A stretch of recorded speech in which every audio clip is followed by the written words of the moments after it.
안녕하십니까. 윤우상 TV에 와주셔서 감사합니다. 오늘은 좀 무거운 주제로 얘기를 해야 될 것 같습니다. 얼마 전에 있었던 대전 교사의 안타까운 범행 때문에 사회적인 논란이 되고 있습니다. 그래서 많은 학부모님뿐만 아니라 국민들이 걱정을 많이 하시는데, 그래서 오늘은 그 얘기를 좀 하려고 합니다. 우리 학부모님을 한 분 모셨습니다. 예. 이 사건을 듣고서 많이 놀라셨을 텐데, 어떠셨어요?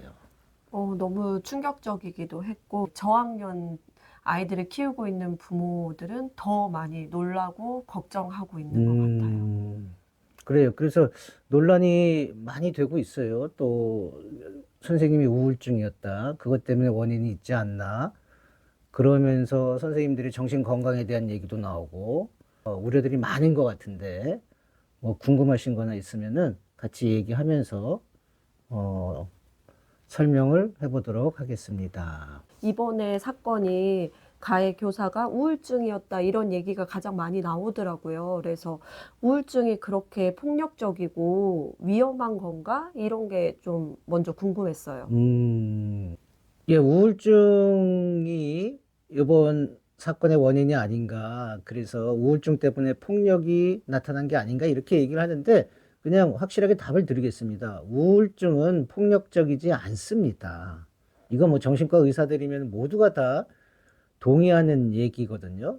그래서 아예 우울증과 폭력성에 관련된 논문이 거의 없을 정도예요. 왜냐하면은 아주 극히 드문 경우이기 때문에 그렇습니다.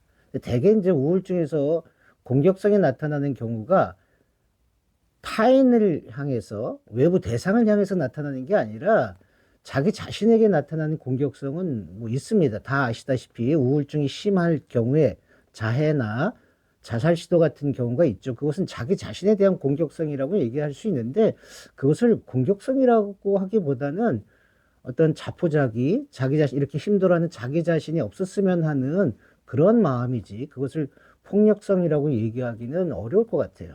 그래서 확실하게 다시 말씀드리면, 우울증은 폭력적이지 않습니다. 근데 이번 사건에 대해서 사실은 교사가 우울증을 앓고 있었다라고 하면서 이 우울증이 원인이다 이런 얘기들이 많이 나오고 있잖아요. 선생님이 보실 때는 그럼 이번에 사건이 어떤 게 원인이다라고 보시나요?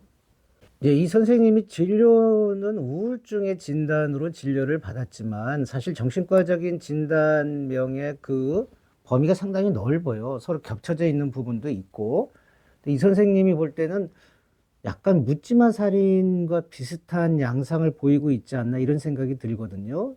자기 눈앞에 보이는 어떤 대상에 대해서 이유 없이 가해를 하는 경우인데, 이런 걸로 볼 때는 현실 판단 능력이 떨어져 있지 않나, 상당히 이런 생각을 하고 있습니다. 왜냐하면 또 이 사건 전에 교무실에서도 다른 선생님에 대해서 팔을 꺾는 등의 어떤 폭행적인 행동을 했다고 하는데, 그것이 상식적으로는 있을 수 없는 일이거든요. 실제로 폭행을 해야 될 만한 특별한 원인이 아니었음에도 불구하고 그랬다고 하는 것은 이미 그때부터 현실 판단 능력에 문제가 있지 않았을까, 이렇게 생각이 돼서, 솔직히 말하면 우울증 때문에 그랬다기보다 앞으로 정신 감정을 좀 더 세밀하게 해야 되겠지만, 그래서 거기서 좀 더 밝혀져야 되겠지만, 제가 생각하기에는 현실 판단 능력에 문제가 있는 조현병의 양상을 보인 게 아닌가, 개인적으로는 그렇게 생각을 하고 있습니다. 근데 이제 저도 일을 하면서 아이들을 둘을 키우고 있는데 사실 학부모 입장에서는 방과 후에 아이들을 가장 안전하게 맡길 수 있는 곳이 사실은 학교였거든요. 그렇죠. 예.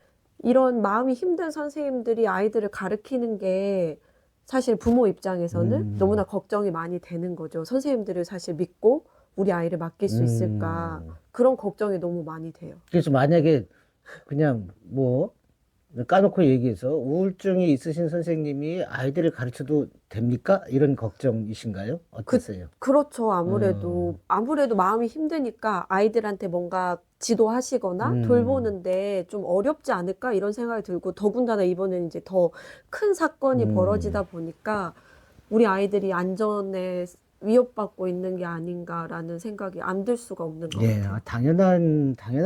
당연한 걱정인 것 같아요. 선생님들이 정신적으로 건강해서 아이들이랑 신나고 밝게 잘 가르쳐 주기를 당연히 원하시잖아요. 근데 거꾸로 제가 만약에 정신과 의사가 우울증에 걸렸는데 그 사람이 환자를 보는 건 어떻게 생각하세요? 아, 정신과 의사 선생님도 우울증 걸리실 수가 예, 있는 당연히 건가요? 걸리죠. 저도 우울증 약 먹은 적이 있으니까요. 예. 아, 그렇구나. 어떻게 생각하신가요? 우울증 있는 정신과 의사가 환자를 본다. 정신과 의사 선생님도 우울증에 걸릴 수 있다. 이게 충격인데요. 정신과 의사 중에서 우울증 약 드시는 분 드물지 않습니다. 아, 감기가 걸린 선생님이 아이들을 가르치는 건 어떤가요? 이제 뭐 약 드시고 마스크 쓰시고 하면 충분히 저도 감기 걸려도 출근하니까요. 그렇죠. 감기 걸려도 출근하니까. 저는 사실은 우울증은 마음의 감기라고 하는데, 그래서 그 정도로 좀 가볍게 생각하시는 게 좋다. 그리고 그게 정답이다. 저는 그렇게 말씀드리고 싶어요. 그리고 그게 또 현실이니까요. 왜냐하면은 감기도 정도가 있잖아요. 감기가 아주 심해서 정말 폐렴기가 있을 정도가 있거나 그러면 본인이 알잖아요. 본인이 내가 지금은 뭐 쉬어야 되겠다.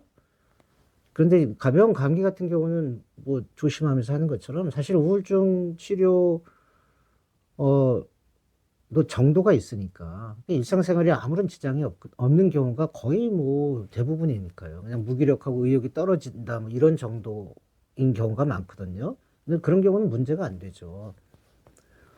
제가 또 하나 질문을 할게요. 공황장애가 있는 선생님이 있어요. 그 선생님은 진료하는 그 아이들을 가르치는데 어떻게 생각하세요? 음, 일단은 그냥 선생님이 힘드시지 않을까 이런 생각이 들고 본인이 극복해서 노력해서 아이들을 만난다라고 하는 거에는 크게 위험성이 있을까 이런 생각이 드네요. 그냥 본인이 힘드신 불면증이 거지. 심하신 선생님은 아이들 가르치는 건 어떻게 생각하세요?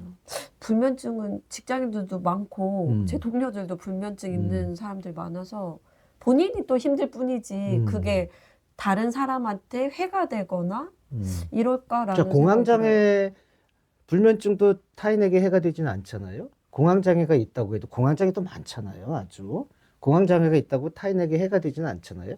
우울증이 있다고 타인에게 해가 되지 않나요. 근데 이상하게 우울증은 뭔가 더 다른 정신과 질환보다 더 심각하게 생각을 하는 거죠. 그거는 오해와 편견이라고 볼 수 있어요. 왜냐하면 우울증이 심한 경우에 어떤 자살 시도나 또 그런 경우가 있기 때문에 좀 더 무게감을 더 둔다 뿐이지 사실은 불안증이나 우울증이나 다 어떤 감정의 질환이잖아요. 근데 그걸 크게 비중을 둘 수는 없다고 봐요. 제가 우려하는 게 또 뭐냐면, 기존에 우울증 있는 선생님도 그럴 수 있다라고 생각을 하셨거든요. 공황장애 있거나 불안장애가 있어도, 뭐 그럴 수 있다. 선생님들도 다 그럴 수 있지. 나도 그런데 우리 주변에 그런 사람 많잖아. 이렇게 생각을 했는데, 이번 사건이 벌어지면서, 우울증은 안 돼. 이거야말로 문제가 더 큰 거잖아요. 맞아요. 저도 선생님 얘기 듣고 나니까 사실은 우울증은 감기처럼 힘든 상황을 겪는 분들이 제 주변에도 있었기도 하고, 그러니까 있을 수 있는 상황이라고 생각을 하고 또 진료받고 극복해서 사회생활 하실 수 있다라고 생각을 했는데 이번 대전 사건 같은 경우에는 언론에서도 그렇고 우울증의 교사가 이렇게 가해를 했다라고 나오니까 정말 우울증은 위험한 거야? 우울증이 이렇게 폭력성이 있어? 이렇게 생각하게 되더라고요. 네. 우울증도 마찬가지거든요. 그냥 약 먹고 치료하고 본인이 스스로 하면서 감기 치료하듯이 그냥 가볍게 치료가 될 수 있는 건데 뭔가 우울증에 걸리면 뭐 극복해서 큰 고비를 넘겨야지만 다시 정상으로 돌아오는 것 같이 생각을 하거든요. 감기 환자가 비정상이 아니듯이 우울증 치료를 받고 있는 분들도 비정상이 아니거든요. 근데 약간 뭔가 그 마음의 병? 이런 우울증이나 이런 것들이 잘못 오해하고 있는 게 뭔가 이 사람의 심신이 정말 약해서 의지로 이겨내야 돼, 막 극복해야 돼, 이런 선입견을 갖고 있는 것 같아요. 그렇죠. 그게 제일 문제가 되는 거죠. 예를 들어서 이런 말도 안 되는 사건이 일어났잖아요. 우리가 보고 들어도 어떻게 그런 일이 일어날 수가 있어? 라는 일이 일어났잖아요. 그럼 이 원인을 찾을 때 이 말도 안 되는 사건을 어떻게 해석을 하겠어요? 당연히 이 사람이 정신적으로 뭔가 문제가 있을 것이다. 라는 전제가 벌써 생기는 거잖아요. 이미 답은 정해져 있는데 정신적으로 무슨 문제가 있냐 봤더니 우울증 치료를 받았다. 그러니까 우울증이 온통 누명을 다 쓰게 된 거죠. 만약에 이분이 공황장애 진단을 받았다. 그럼 어떨 것 같아요? 공황장애 환자가 공황장애도 그럴 수 있어? 이렇게 되겠죠. 우울증이나 공황장애나 사실은 같은 카테고리로 봐야지 돼요. 사실은. 감기랑 기관지요? 기관지염이 좀 더 심할 수는 있겠죠. 그래도 같은 카테고리 기관지염 치료하면 좋아지고 만성도 있겠지만 우울증도 사실은 공황장애나 그런 불안증에 관련된 영역이 들어가야 되는데 이상하게 우울증만 오해와 편견이 더 많고 누명을 쓰고 있다. 저는 그렇게 생각을 하고 있어요. 그래서 실제로 우울증 치료를 받고 있는 많은 분들이 오해를 살 수가 있죠. 나 정신과에서 우울증 치료받아. 그래? 잘 치료해. 이래야 되는데 더 숨기게 될 더 것 같아요. 숨기게 되고 말 안 하게 되고 그다음에 나도 자기 자신도 위축되게 되고 그런 문제가 생기잖아요. 오히려 이거를 잘 치료해서 빨리 건강하게 해야 되잖아요. 맞아요. 근데 오히려 이런 문제 때문에 치료를 기피하는 현상이 생긴다면 더 큰 문제가 되잖아요. 선생님, 그러면 이번 사건으로 선생님께서 가장 우려하시는 점은 어떤 거예요?